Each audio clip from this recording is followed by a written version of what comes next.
O Fundo Monetário Internacional recomendou que o presidente Javier Milei proteja os setores sociais mais pobres da Argentina, enquanto avança com as reformas econômicas ultraliberais e busca reduzir o déficit fiscal. A vice-diretora do fundo, a Gita Gopinati, revelou que teve uma conversa com o presidente argentino, a qual classificou como longa e substantiva, e ressaltou a Milei que a dolarização da economia, que é uma promessa de campanha, não resolveria todos os problemas do país. Ô Gustavo Segré, há uma preocupação hoje com a sociedade mais pobre, a Argentina, diante desses planos de Milei, e a gente está falando de mais da metade das pessoas que, de alguma forma, vive alguma situação de pobreza por lá.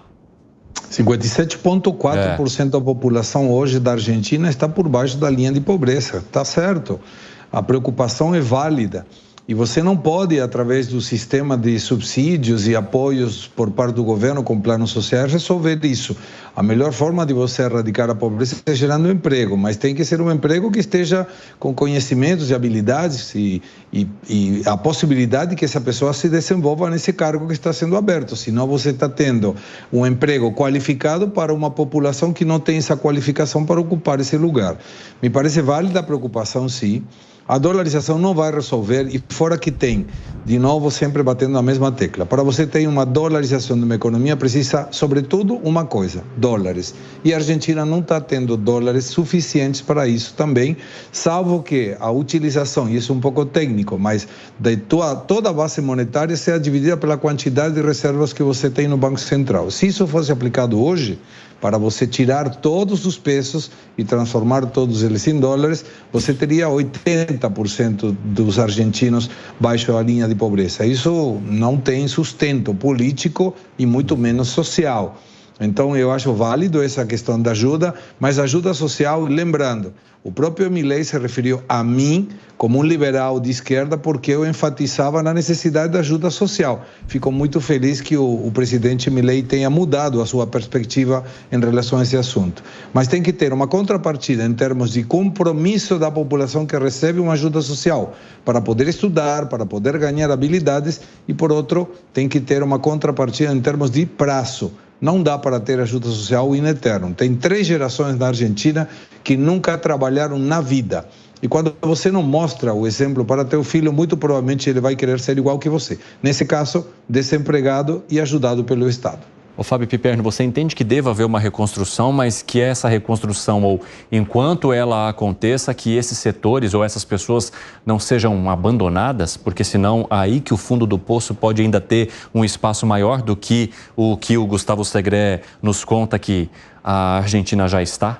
Eu já falei muitas vezes em extorsão social que acontece aqui e acontecia até com muito mais intensidade. Veja, o Fundo Monetário Internacional, ele já viveu todas as experiências, já acompanhou, já monitorou todos os modelos possíveis aí de tentativa de reconstrução econômica de um país. E ele sabe muito bem que aqui na América do Sul, muitas vezes, alguns trabalhos de reconstrução, de ajudas, de pacotes de ajudas a governos e tal, eles acabaram sabotados exatamente por conta de se terceirizar essa conta para esses setores menos favorecidos. Quer dizer, não é essa população que tem que pagar a conta agora. É legítimo, por exemplo, que um novo governo, numa situação de descalabro, de grande déficit fiscal, por exemplo, ele queira fazer ajustes na máquina pública, ele queira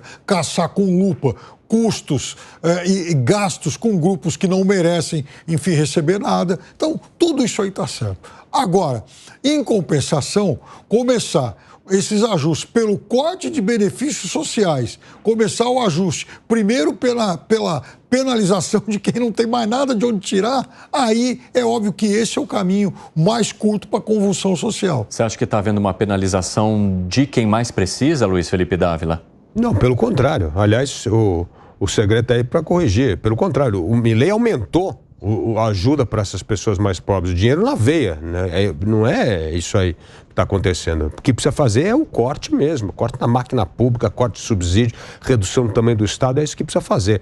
Agora, o grande desafio do Milei, como nós já vimos aqui no 3 em 1 várias vezes, é o desafio político, é como tirar os planos técnicos do papel e transformar num plano que tem aprovação política. A batalha do Milei hoje é política. Ele já tem o diagnóstico, ele sabe o que tem que fazer, tem o apoio aí do FMI, mas o negócio agora é como é que aprova isso no Congresso argentino. Esse é o desafio do presidente da República. Bom, vejo que o Segré concordou aqui com o Dávila, mas o Piperno discordou. Antes de passar para ti, Gani, só quero te ouvir então, Piperno, por quê? Um exemplo rápido de como o governo penaliza, por exemplo, a população mais pobre nesse momento. Aumentando, por exemplo, tarifas de transporte, tarifas de energia elétrica. Como é que a população vai arcar com esse tarifaço de transporte? Ele está cortando subsídio e dobrou o salário mínimo para os mais pobres. O que você quer que ele faça? Ele não dobrou o salário mais pobres. Depois, o Segredo vai te contar aí para você. Até porque ele dá um aumento nominal, mas daqui um mês a inflação... Mas esse é o problema da economia com a inflação.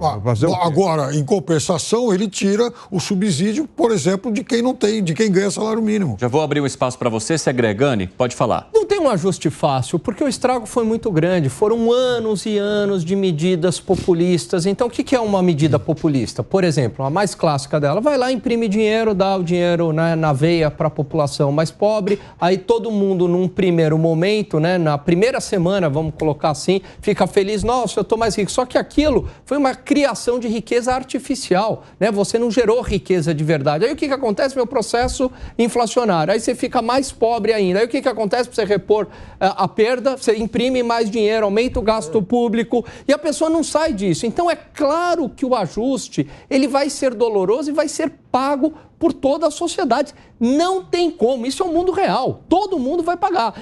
Evidentemente que a gente gostaria, num mundo ideal, de acabar com os privilégios dos mais ricos, né? E aí não dos mais ricos produtivos também, porque se você também aperta muito o mais rico produtivo, ele vai embora e deixou de produzir. E aí cai o nível de riqueza geral. Mas daqueles burocratas que vivem do Estado ou de privilégios, ou dos empresários amigos do rei, acabar com esses privilégios e ter uma transferência de renda para os mais pobres. Só que isso é difícil, porque politicamente é muito difícil passar esse tipo de coisa, Evandro. Então não tem jeito, eu acho que a solução vai ser um plano de estabilização monetária, né? E não tem jeito, a estabilização monetária vem com juros elevados, mas no final das contas, por mais que teve o remédio amargo de juros elevados, de corte de gastos públicos, ainda assim o fim da inflação acaba beneficiando mais, né, do que os efeitos colaterais da medicação. Segré, tem 1 minuto para você. Vamos lá. Hoje o problema da economia argentina tem a ver com um desrespeito ao recurso público. Déficit crônicos o tempo todo. O Milei está apontando a ter um superávit, já teve em janeiro. Para isso foi preciso fazer um ajuste de 5 pontos do PIB argentino. E a maioria dos subsídios ao transporte e ao gás está concentrado na cidade de Buenos Aires, em que tem uma renda mais alta que o resto do país.